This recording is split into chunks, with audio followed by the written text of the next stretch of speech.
Okay, looks like we're live. Welcome to Dive into World Building, the show where we have suddenly figured out how to put name tags on everybody.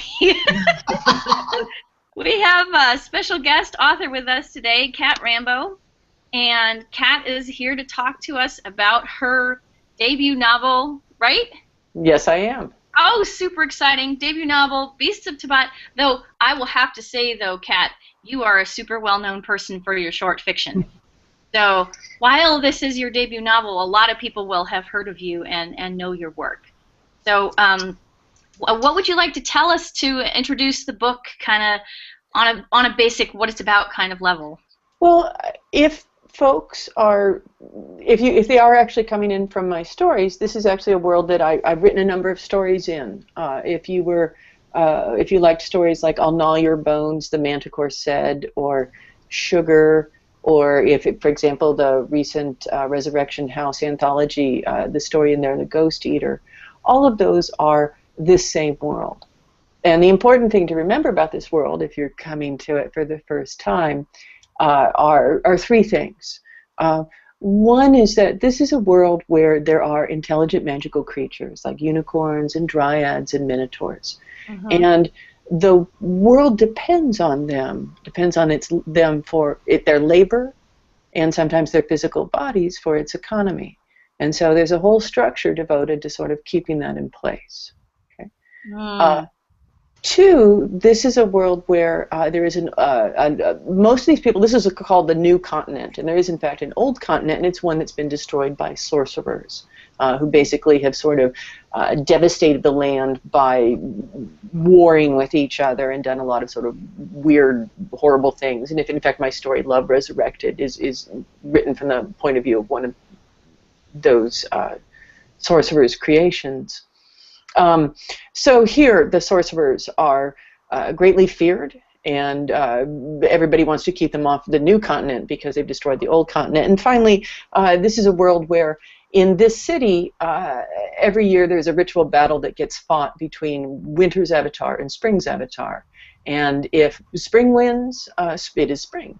And if Winter wins, they have basically 6 more weeks of winter. And this is a world where for 20 years the same person has been fighting as Winter's avatar and has been winning consistently, and people are a little ticked off about it. Okay.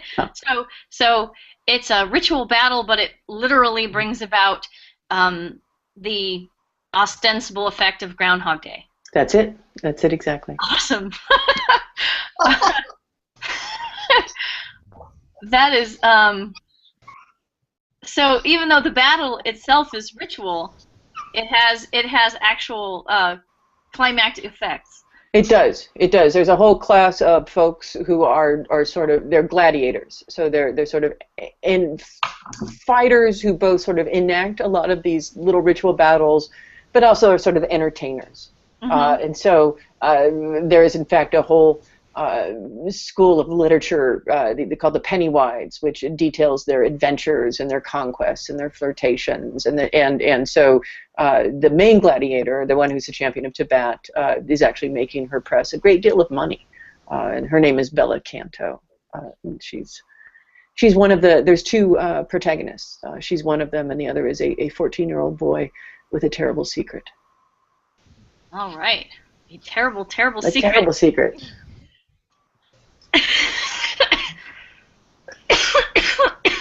All right. Well, I wanted so since you mentioned the Pennywides, I was peeking in, and I have to say Pennywides made me think of comic books on some level, but also newspapers on another level. Did you have a particular type of publication in mind as a to emulate when you were coming up with that? I did. I think of early serial literature, like Dickens, where stuff was published. And I'm also one of the things that characterizes them is they're very cheap to produce. The paper is very cheap. The paper that they're using is kind of a byproduct of some other stuff. So they're very cheap to produce, and that also kind of, I've tried to kind of figure out a lot of the sort of cultural and economic implications of different stuff. And so I've tried to figure out, so people are very literate here. And so that is one of the things, the value of propaganda is known by various people. Okay, that sounds like the plot will thicken. It will. It will. Awesome. I'm definitely into the idea of finishing this. I got much further than I expected in a day. So, okay, so I think that I want to delve a little further into your description of the world as one where intelligent magical creatures exist and the economy of the world depends on them. Mm-hmm. This is a very I don't know. When I was first reading it, I was reminded of certain little twist moments that I've seen in a few places, and the one that immediately comes to mind is Labyrinth, where the girl is entranced by this fairy and then it bites her. It turns out that fairies are not to be trusted, and everything that she knows may be a lie. There's a little bit of that, I would say a lot of that here, and I was intrigued by the way that you didn't immediately go in with a grand statement of, I have reversed mythology, all that you know is wrong, but that these sort of strange events occur in the process of the plot that will suddenly make you go, oh, wait a second. What went into your reimagining of the mythology, first of all? Well, part of it is that the books were greatly influenced by a series that I read as a teenager, which are Thomas Burnett Swan's books, a lot of which kind of retold mythological. It basically showed mythological creatures' daily lives, right? Mm-hmm. So that'd be kind of, this is what a minotaur would really be like. And so I think that's an interesting idea, right? So that's part of it. I'm trying to think if I kind of because I don't know that I actually started out and thought I want to subvert fantasy. Mm-hmm. Part of it is things sort of grew out of writing stories in this world. Like, the fairies, and I'm pretty sure by now you've encountered a passage about fairies in the book that's fairly vivid. But that treatment of fairies actually comes out of a story that's earlier, that I'll Gnaw Your Bones, the Manticore said, which has very similar fairies. And that was when I sort of came up with the idea of this sort of infestations of fairies all around the place. So you have to be careful of them. They're nasty little creatures, some of them. Yeah. Yeah. There's certainly a lot of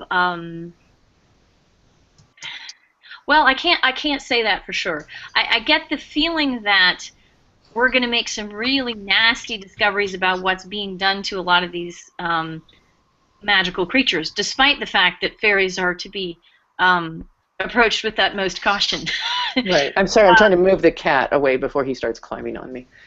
Well, it's okay if he climbs on you. From my point of view, I mean, it's up to you whether you want to discourage him. Yeah, it's entertaining for all parties except for me, usually. So. Yeah. Well, it does happen to me sometimes, too, so. So what was I saying? Oh, well, that there seems to be almost a sort of a slavery vibe in some places. There's certainly some terrible abuse. Mm-hmm. Mm-hmm. Because I just got to the centaur passage. Mm-hmm.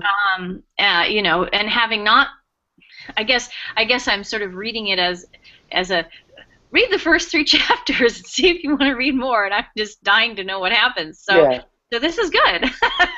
Well, I got a review of it, and somebody said, "Boy, this is a brutal book," and I was like, "Yes, and it is, But I would like to think that it's brutal for a reason, right? And one of the reasons is because I do want to talk about what happens when you have groups oppressing each other, you know, and oppression's a kind of loaded word, but when you have groups that are basically, you know, living off each other like this, and I think that one of the things that happens is there is, this motion to both demonize, God, I knew he would do that, sort of demonize and infantilize all at once, right? You know, they're children, so we need to protect them. We're doing this for their own good, and at the same time, they're monsters. We have to control them for our own good, and so there's a lot of that going on in the book. And so you know, that's one of the things I want to talk about. You know, so yeah. Yeah, and I think that makes me think it might be appropriate to ask you about how you chose your point of view characters. Okay. Well, I'll tell you that at one point, early version of this book had, I think, 12 different point of view characters.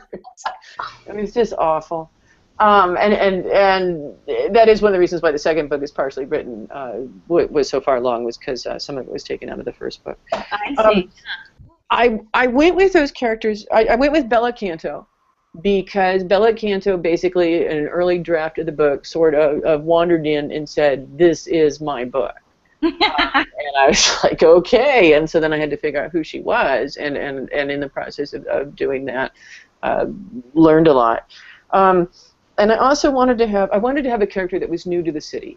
One of the things about characters that are new to a place is they notice everything in a way that characters that are inured to someplace don't, right? You know, you don't notice the things that are normal. You notice everything that's sort of out of whack for you. And so I wanted to have a character like that, and I wanted to have one who was a bit of a naive personality, somebody who was exploring the world, and so that's sort of, in some ways, I think of the books sometimes as like video games, right? And so you've got two alternate points of views. You can fit yourself into the mode where you are this kid who's new to the world and exploring it, or if you like, you can go into sort of the more advanced mode and you can be this swaggering, charismatic gladiator. So you got two alternatives. That's what a great metaphor. I'm going to write that down in my notes. Guess you're wondering what I'm up to over here. I'm writing down advanced mode. Advanced mode. Well, it is, right? I think, what's his name? Toa? No. The boy. Teo. Teo. See, there we go. Teo. Yeah. I was like, okay, I know that's not quite right. Toe. His name's Toe. Wait, no, that's wrong. Teo, yes. Yeah. No, I thought Teo is in an interesting position. And I don't know. I mean, how spoilery do we want to get here? I mean, this is the stuff I'm about to ask about is stuff that you learn in the first 3 chapters about him. So I'm okay with you talking about stuff in the first 3 chapters. I mean, I think, you know, that's the sort of stuff that I would be likely to even put up online to kind of tease people in. Okay, because I really I think it would be appropriate in terms of, you know, you've got these 2 groups. You've got the human group, and then you've got the beast group, which is the mythical creatures sort of group. But then you've also got the shifters group. And it's not clear where they stand. But one of the things that's fascinating about your choice of Teo as a character is that he's able to pass. Which I think is a wonderful choice because it opens up so many interesting possibilities. And I can just tell from the very start that he's going to be witnessing something that he wouldn't otherwise witness because he's able to pass. Right. And one of the things that makes it a very perilous position for him is that shifters, because, you know, people who can shift from, you know, change their form are sort of, they're beasts that can pretend that they're human. Right? They can, right? And pass is a loaded word, and that is intentional. Right. So yeah. You know, and that's been one of the things that you know, I worry very much about, in some ways, about the book, because I don't want to be seen as co-opting some of the struggle here in America with slavery. Right. But at the same time, I do want to talk about it. And I don't want to, I guess things, I don't want to trivialize it in any way. I don't want to co-opt it in any way. Yeah. I want to talk about it. I think it's really important to talk about it. And so this is my attempt to do so. Yeah, I think that's, yeah. I'm moving the chair before we get another elaborate leap to my back, because that was disconcerting. It sounded awfully painful, actually. it did involve a certain amount of claws, so yeah. Oh. He's such an asshole. I swear to God, every podcast or video I do, the cat wanders in the middle of it, and it's because I'm talking, and he just can't bear the thought that I'm paying attention to something other than him. Yeah. I know where you're coming from on that. Yeah.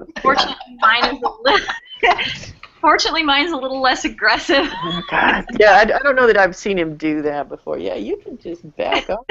You've outdone yourself. Oh dear. Okay, so boy, there's so much here. This is an interesting world in one way because it's got the 3 moons. Mm-hmm. And so it's got this religion, and I'm pretty sure it's a religion. Though I'm not 100% sure that it's not clear to me what it's. I haven't gotten far enough into to understand what its tenets might be and how far it overlaps with, say, sorcery or other factors. But I was wondering if you could tell me a little bit about it. Okay.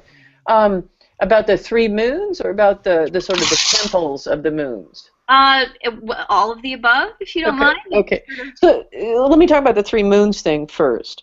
Okay. So one of the things about this world is that there are 3 moons. There's a red moon, a white moon, and a purple moon. And the red moon is sort of enormous, and the white moon's slightly, it is like Mama Bear, Papa Bear, and all of that. One is big, and the purple one is tiny.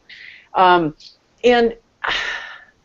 what I tried to do with the world building was try to think out what sort of social structures, what sort of echoes of that might there be. So there are in fact different kinds of that affects the time system, right? So people talk about a purple moon's, it's a purple month as opposed to a red month, right? A white month is the longest, a red moon sort of medium, and purple moon months are basically a week. And so the moon religion, there's basically 2 religions sort of not quite at war, but struggling for power. And one is the Temple of the Moons, which is very much about people following to social structures the way that they've always existed. It's very much a traditional structure. It's very much a sort of don't rock the boat, if your parents were this, then you should be this sort of structure. As opposed to the trade gods, which are sort of, each trade god is a different manifestation of an economic force. And the trade gods are just crazy. There's just like all sorts of stuff going on with the trade gods all the time. And so the trade gods, people like them because they don't really interfere with people's lives. And neither of these religions really affect people's lives very much, except to the degree to which they decide to adhere to them. So are these embodied gods who act in the story, or are they relatively peripheral? It's hard to say. I'm going to take the 5th on that. Awesome. Because you've got hints in this book, but you're probably not going to know the answer to that till book 4. Okay, all right then. So mysteries shall be had, and guarded, and we shall all go out and buy the book and want to find out what happens. Hopefully. Cool. All right. And so so there's a magic system of sorts. The priest of the moon temple is able to cast a gas of some sort on Teo, and there are things that can be done. but there are other things that don't seem to be able to be done, or certainly when one's injured, they're harder to do. So can you elaborate a little bit on magic and its place among humans? That seems an interesting Okay. Yes. thing. Yes. And one of the things that distinguishes, one of the things that people say distinguishes humans from beasts is that where humans can wield magic, beasts are magic. So that's one of the justifications. So often human magic does depend on beast energies, or the consumption of parts of that. As far as the moon temples go, they're very minor magics there. I mean, one of the things is as an old role-playing gamer, I do kind of have the magic systems mapped out, and it's sort of excessively, perhaps even. That's one way to procrastinate, right? You're building your world, and it's like, I will do this. Magic spells. And it will be like, if they have 20 points, and they're allotted this way. Yeah. There's so many ways to procrastinate. Okay. All right. Well, okay, so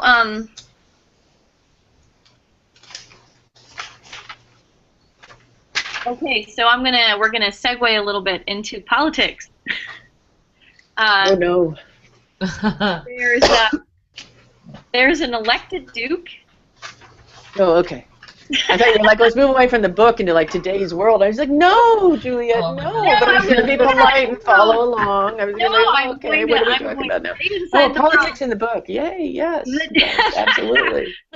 Sorry, I didn't mean to scare you like that. No, I meant honestly, politics in your book. So I was intrigued because, I think it's interesting to have a system where it's obviously not a hereditary thing. And there was a phrasing early on describing the Duke that made me feel like something's going on here. Either my point of view character knows more than I do and is implying something that I don't really understand. Or anyway, so I just thought, since we're diving into world building here, it would be very interesting for you to tell me how the political system works, at least in Tabat. Okay. So remember when I said there was the old continent and now there's this new continent? Yep. There are the two largest cities on this continent were established about the same time as part of an expedition that split up. Okay. And the lower part of the expedition came down with one of the nobles from the old continent who was a duke. And basically they established the city and agreed that the Duke would rule over the city. Duke and his family would rule over the city for 300 years. And then at that point, they would move to a democratic system. Ah. So that's also one of the points of this book this is the time, and they're about to have these elections within the next 6 months. So in fact, the Duke actually got his position hereditarily. But he's the last one.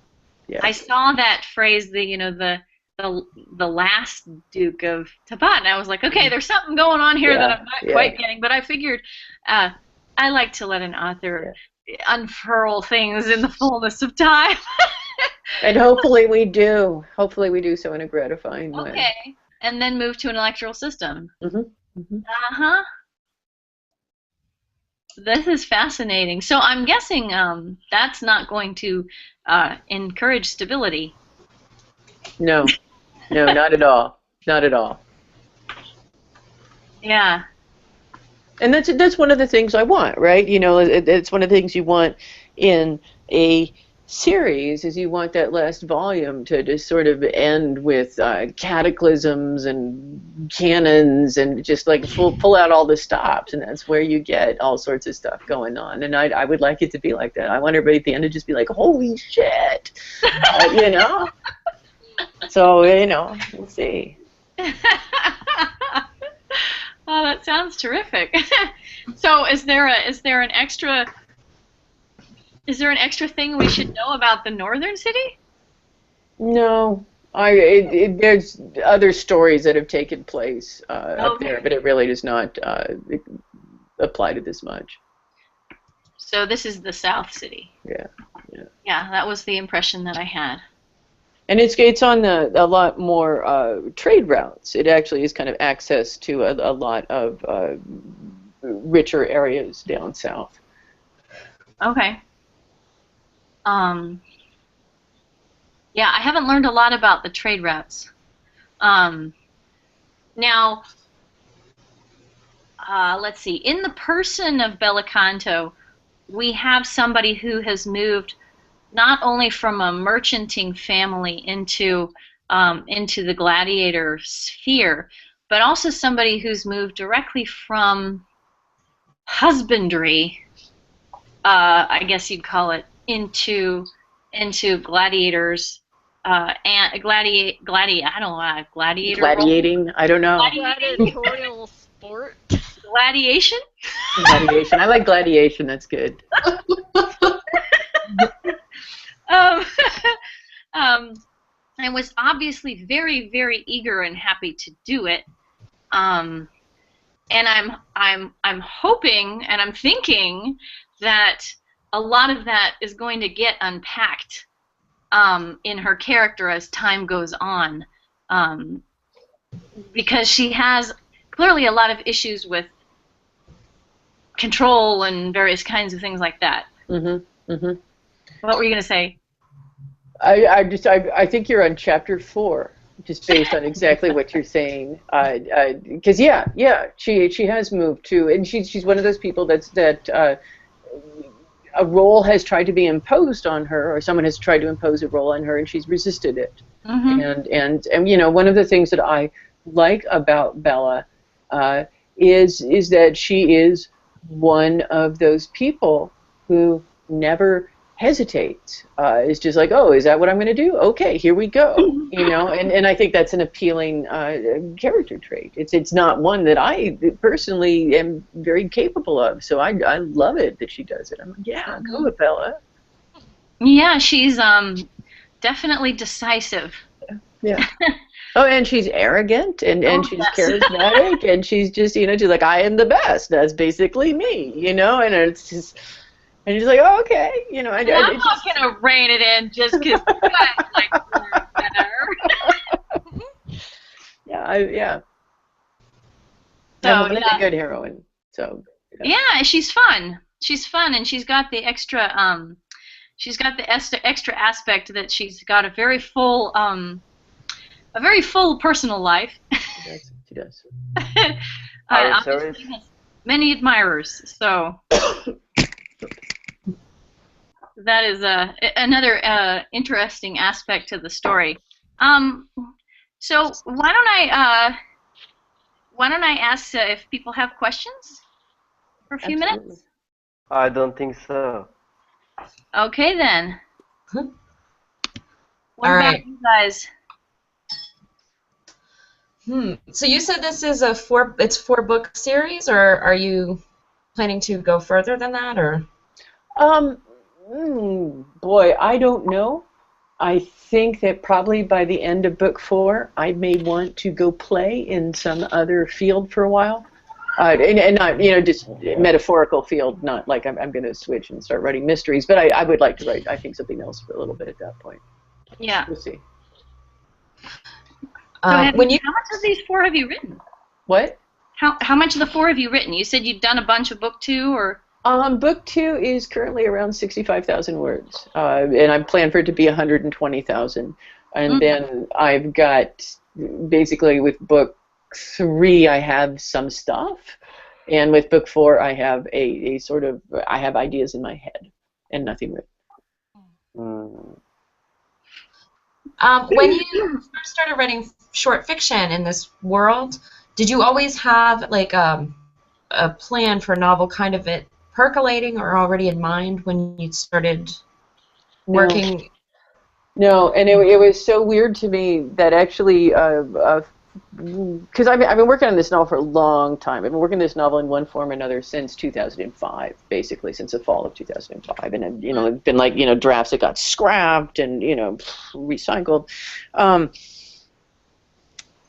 At one point, and I think it was about a year and a half ago, when I first started thinking about this quartet, I went back to a lot of the stories set in this world, and I was writing a bunch at the same time, and I realized that they all fit together. And I realized that, in fact, there was a story that told me what happens in the final book, that there were all these pieces that when I started kind of putting them together made sense. And I don't know whether, you know, they were chaos and I imposed order on them, which I doubt, or whether it's just that my unconscious mind is just, as I tell my students, much smarter than I am. And, you know, so the trick for me is to kind of unravel what it's put together. And I was pleased, you know, because I was like, wow, you know, there were all these chunks that I was like, oh, holy shit, I can use this. Oh, this is just part of the book. Oh, here's this character. Right. Oh, you know, and that was, yeah. I guess then that would be what made you so sure that you had 4 books on your hands, as opposed to, say, speculating about 3 or however many. Yeah, and I know exactly kind of like each is structured. Book 2 is not these characters at all. Book 2 actually starts kind of halfway through the book 1 and follows the adventure of Bella's best friend and then 2 people that she's involved with. And then book 3 picks back up with these characters sort of halfway through book 2, and then book 4 is, I'm going to go ahead and just have a bajillion points of view at that point and just give way to it. Interesting. So you talk about teaching classes and things like that, and I know a lot of people who teach always saying that they learn as much, if not more, from their students. Do you find that's the case? Do you find it's like, does it take away ever from fiction? Or maybe I shouldn't ask that in a live hangout. I don't think it ever takes away from writing fiction. I think it is always very useful in a number of ways. And one is that in order to articulate things, right, you have to be, you have to think about them, right? In order to say to somebody, your story isn't working because X, you have to kind of be able to say what X is and how to fix it. And so you're thinking about writing all the time. And, and one of the things about teaching writing is that if you're writing and thinking about writing, you're getting better no matter what. And the other thing is that I do a lot of the in-class time writings with my classes, and I would guess that, because I publish a lot of flash pieces, I would guess that at least 80% of the flash pieces I've had published over the last 5 or 6 years were written during classes. And in fact, one of the things I'm very proud of is a lot of students are publishing flash written in those classes, and Rachel Swirsky's "If You Were a Dinosaur, My Love" was actually written while she was sitting in on one of my classes. Because I don't have anything to teach Rachel; she's that good, but she did it during my class, so I'm pretty proud of that. So yes, teaching I think is a huge benefit, and it also gives you a group of people to cheer for, which is never a bad thing, right? A group of people that you can be. I'm just so proud and pleased and happy. One of my students is on the Nebula ballot this year. And I am just tickled pink, right? So yeah, more people to cheer for. That's awesome. That's fantastic. So, gosh, well, I feel like we've talked a bunch of things about your book. I don't want to say we've moved away from it.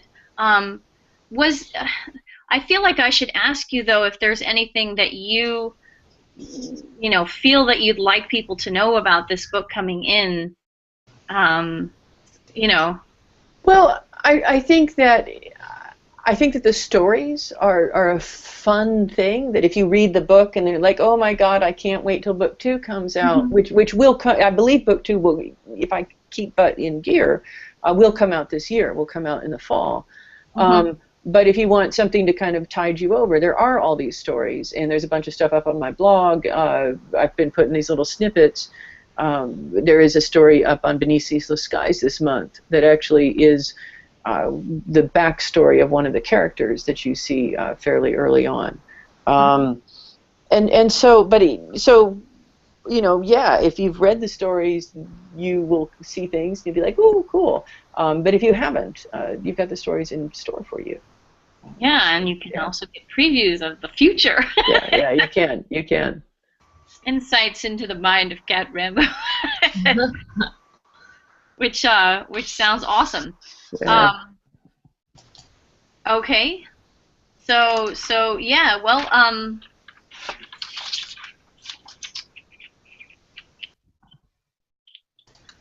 okay, so I'm just going to ask you, since we have some time, do you have any Beast point of view characters coming up for us? In the book, no. I mean, in book 2, no. In book 3, probably not. In book 4, quite possibly. Okay.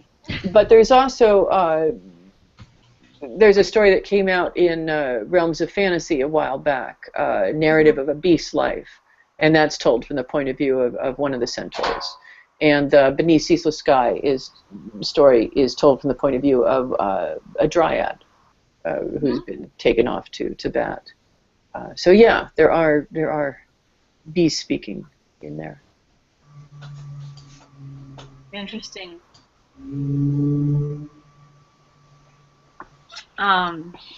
All right. Well, I wanted to say I'm happy to answer questions about, one of the things, I am the current vice president of SIFWA, and I'm happy to talk about SIFWA and why I think it's useful, or what SIFWA is doing, or planning on doing down the line, or why I think it's useful to join professional organizations. I do a lot of volunteer work. I've worked with Clarion West. I came through Clarion West. I think writing workshops are very useful to writers, although not essential. And I'm happy to talk about teaching or SIFWA or writing or whatever. Yeah, I'm curious about SIFWA because I've been in writers' critique groups and like the sort of like also the not really organized sort of groups of people who are doing art. But I've never joined a professional organization in the arts. So is your question like why it's useful? Why it's useful? Maybe like, or maybe personally, like as an author, and you've got a book coming out. Like, what was your sort of first experience with the professional organization, or what prompted you to join? Maybe. Okay, so in 2005, I think it was 2000. It's 2004. I went off to Dragon Con and I took a writing workshop with Ann Crispin Miller. Ann Crispin. And she said, when you qualify, join SIFWA, because SIFWA is as close as you will get to a trade union. SIFWA has resources that will be useful to you, and she named 3 or 4 of them. And I did. The following year, I published my first story that qualified, and I joined, and I also did what Ann Crispin had suggested, and I did volunteer work with the organization. I usually do volunteer work. I like doing stuff like that. It's another way to procrastinate. But I have been working with SIFWA since 2006. I've worked on the copyright committee. I have served as the head moderator of the discussion boards. I'm the current vice president. I am, God help me, about to be the president, which, I want to say it's a shit ton of work. It's a holy shit ton of work. Oh my God. You just have no idea. But at the same time, one of the things that I think is awesome about the fantasy and science fiction community is that people pay it forward. And so I have some stuff that I want to get SIFWA doing. I want to make sure that SIFWA is going to be around. It's been around for 50 years. I want to make sure that I do what I can to make sure it's around in another 50 years. Yeah. And I don't mind putting a little bit of time. And I know Juliet agrees with me because she's been doing some volunteer work for SIFWA as well. Not nearly as much as you, but I'm trying to get into it. Yeah.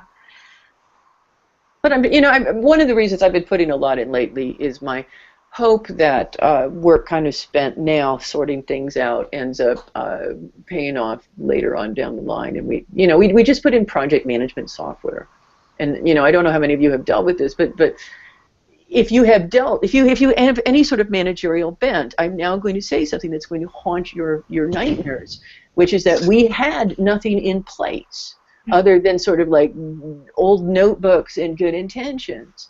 And so now we have project management software, which was great, and it's very nice. But in the process of implementing it, we've uncovered some crises that were sort of rolling gradually towards us down the line, and yay, we anticipated them, but it also meant that we've had to, this past few months have just been kind of hitting them over and over again, just going, oh shit, it's just, and it's never like malicious, and it's never anybody being stupid, it's just people not communicating. It's or, like, yeah. So you can see the Borg, and now they're on their way. Yeah.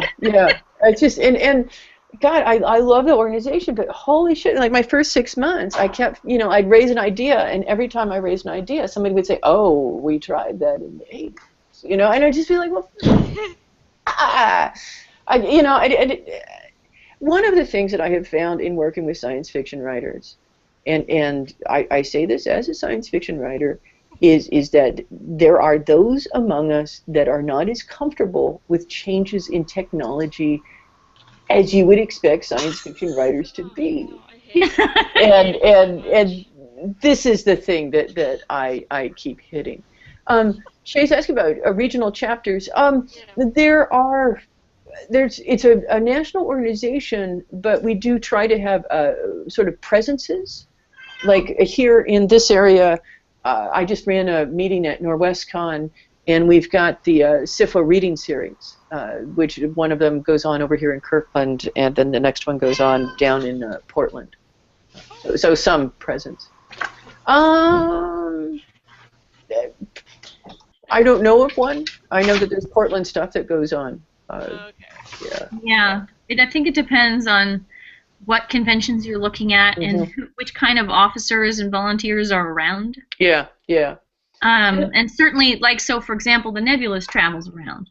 Right. So and it's in Chicago this year. I did some work volunteering at the Nebulas when it was in our area. Now that it's not in our area, I'm going to sit back and not do anything at the Nebulas this year because I can't make it. But at the same time, it was great to help out when they were here. And as about what you were saying about paying it forward, there are so many nice people in SIFWA. Oh my gosh, yes. When you volunteer, you meet all these really neat people. For one, Cat Rambo. But I mean, I just for an example, I mean, I got to interview Nebula nominees, and I don't know that even all of them are members, but that was an amazing experience, being able to read their work and put together questions and set up interviews with these amazing folks. And it makes some really interesting connections and people that you can talk with, and there's so many fabulous ideas in this community. It's just amazing. So, absolutely. Yeah.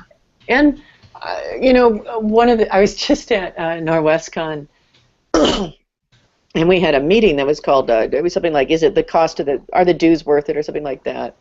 And it was all SIFWA people. And one of the panelists said, we were going around saying why we joined, and she said, I joined SIFWA for the snacks. And we're all like, what? And she'd been at a Worldcon, and she'd gone up, so one of her friends had gotten her up in the SIFWA suite, and she's like, oh my gosh, there's all this food and drink up here. And the SIFWA suite, you have to be a member to get in, but there is free food and drink up there. And so the next year, she's like, I qualify, and I'm going to Worldcon. I'm going to join SIFWA so I can get, I won't have to eat, I won't have to spend any money for the whole con. And the best part was, like, the guy next to me, it was a kind of little hard of hearing, and he thought she'd said sex.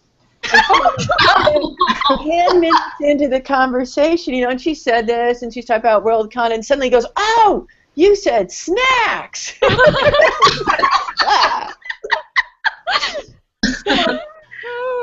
SIFWA, you could join for the sex or the snacks, actually join for the snacks, and then the sex you negotiate privately with different people. So, But it's I think that the people are one of the big reasons to join. One of the things that I like is like I served on the copyright committee with. Why are you crazy like me? Yes. Jealous feline. Oh, we lost our guest. Okay, I'm going to lock him in the bedroom next time. And so I was going to go to a Worldcon, and I'd been on a committee with Elizabeth Moon. And I mailed her, and I said, boy, I really enjoyed chatting with you, in email. May I buy you lunch or a drink? And she said, yeah. And I got to have Elizabeth Moon all to myself for 2 hours by the San Antonio Riverwalk talking about science fiction and writing and all sorts of stuff. And that was a huge benefit, right? That's one of the things about SIFWA is you're part of something that has been around for 50 years and something that has held so many luminaries. And yeah, there's been, there's some shitty history, right? This whole field of science fiction has some shitty history.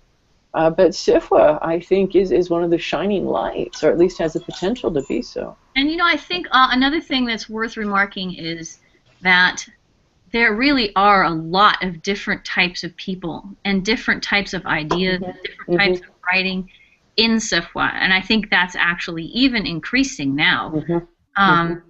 But it's not like you will walk into SIFWA and the only people that you're going to meet are X type of people. Right.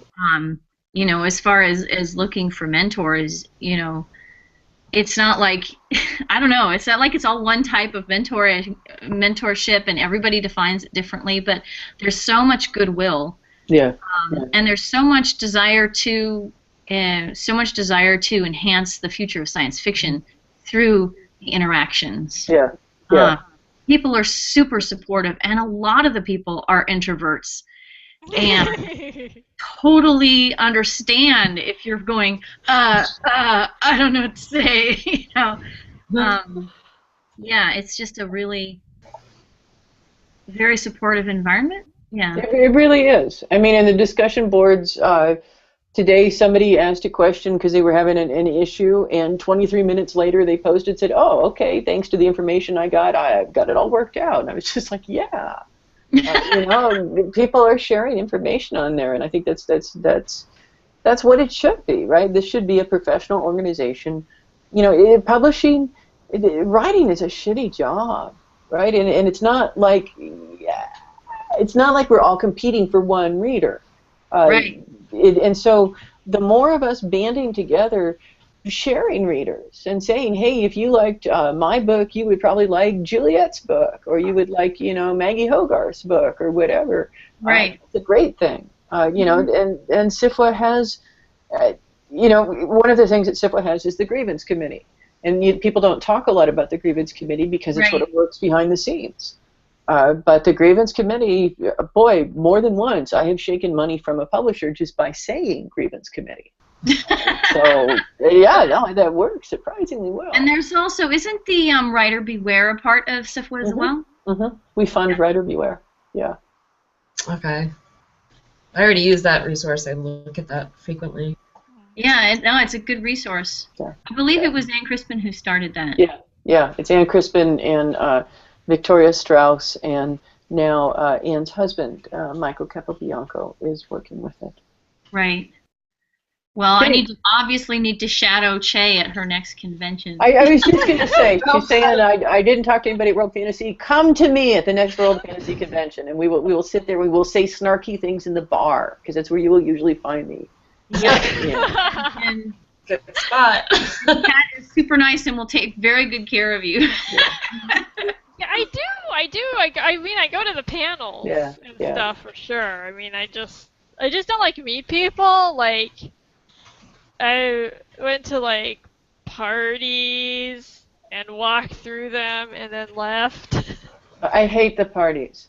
The parties, everybody's talking to you at once. Oh, they're awful, and it's hot, And usually there's some drunken person that comes up and corners you, and they want to tell you something that they think is really, really important, and you're kind of, just sort of like, I want to get away from you. And yes, I hate the parties. I don't usually do the parties. Yeah. Yeah, I think going to panels and approaching people after that, or hanging out at the bar, are really the best social. Yeah. I don't drink. That's what like I never. You don't have to. Okay. Soda water with a twist of lime. It's just sad just sitting there alone at the bar. No, you find somebody, and you'll notice this, right? Next time you're at a con, just sit near the bar, and you'll see people. They go up to the entrance, and they kind of look around, and they're looking for somebody to sit with. And you'll see them at tables, and they start clotting. So this is standard con procedure. If you see somebody that you know, feel free to go over and say, "Can I sit with you?" And they may say no, and that's fine. But most of the time, I'll say, yeah, sit down. Yeah, and actually, most of the time, they're very clearly labeled. Yeah. Yes. And ginger ale is an excellent thing and looks fizzy, so it's good. Well, it's 5 o'clock, and so I guess that means that we're wrapping up. But, Cat, thank you so much for being on the show and helping us with our labels. Everybody can tell who we are on the videos now. Yay! I'm happy to have been of service. Yeah, no, and also, I'm really excited to finish your book. I highly recommend it to everybody here and everybody listening. And I think this is going to be a really neat series to follow. So I'm super excited for you. And thanks also for your insights into SIFWA. Thank you. Yeah. Thank you. So I'm going to stop the broadcast, and we can everything else will happen off the air. Sounds good. Let's see. Next week, I have no idea what's happening next week. We don't have a guest, but we will come up with a topic to talk about. Not sure. Kat, you're welcome to attend anytime. Okay. What was it, Che? The humor and pranks that we missed on April 1st. That's right. Let's do it. Let's do it. Yes, next week, humor and pranks at 3 o'clock on Wednesday. That sounds perfect. That sounds awesome. Awesome. All right.